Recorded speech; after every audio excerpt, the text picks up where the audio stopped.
রাজ্যেও বুধবার রাহুল গান্ধীর জন্মদিন পালন করল ত্রিপুরা প্রদেশ কংগ্রেস। যুব কংগ্রেসের উদ্যোগে বৃক্ষরোপণ কর্মসূচি পালন। রাহুল গান্ধীকে দেশের ত্রাতা হিসেবে আখ্যায়িত করলেন প্রদেশ কংগ্রেস সভাপতি। 19 জুন কংগ্রেস নেতা রাহুল গান্ধীর জন্মদিন। গোটা দেশেই বুধবার রাহুল গান্ধীর 54তম জন্মজয়ন্তী উদযাপন করল কংগ্রেস। সে ধারায় এদিন রাজ্যে যৌথভাবে রাহুল গান্ধীর জন্মদিন পালন করেছে ত্রিপুরা প্রদেশ কংগ্রেস, যুব কংগ্রেস সহ মহিলা কংগ্রেস। কার্যত রাহুল গান্ধীর জন্মদিন উদযাপনে রাজধানী আগরতলায় বৃক্ষরোপণ কর্মসূচি পালন সহ অন্যান্য নানা সামাজিক কর্মসূচি পালনের উদ্যোগ গ্রহণ করেছে ত্রিপুরা প্রদেশ যুব কংগ্রেস। এদিনের এই সমস্ত কর্মসূচি পালনে প্রদেশ কংগ্রেস সভাপতি আশিস কুমার সাহা সহ যুব কংগ্রেস সভাপতি নীলকমল সাহা এবং অন্যান্য নেতাকর্মী সমর্থকরা উপস্থিত ছিলেন। রাহুল গান্ধীকে ভারতের পিছিয়ে পড়া সহ অন্যান্যদের ত্রাতা হিসেবে আখ্যায়িত করলেন ত্রিপুরা প্রদেশ কংগ্রেস সভাপতি আশিস কুমার সাহা।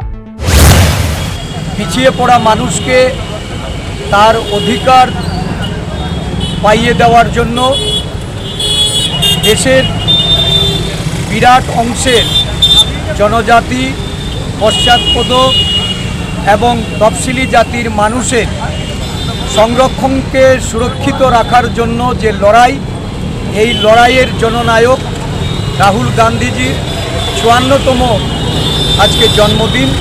এই জন্মদিন উপলক্ষে আমরা ত্রিপুরা প্রদেশ কংগ্রেস, প্রদেশ যুব কংগ্রেস, প্রদেশ মহিলা কংগ্রেস এবং আমাদের বিভিন্ন শাখা ও বিভাগের পক্ষ থেকে কর্মসূচি আমরা হাতে নিয়েছি। বৃক্ষরোপণ, বিভিন্ন দুস্থদের খাদ্য সামগ্রী বিতরণ, বিভিন্ন ওল্ড এজ হোম, অরফেনাজ। রাহুল গান্ধীর জন্মদিন পালনকে কেন্দ্র করে এদিন মহিলা কংগ্রেস এবং যুব কংগ্রেস নেতাকর্মী সমর্থকদের মধ্যে ব্যাপক উৎসাহ ও সাড়া পরিলক্ষিত।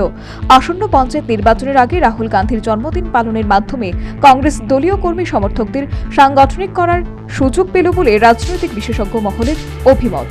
Bureau report, news vanguard.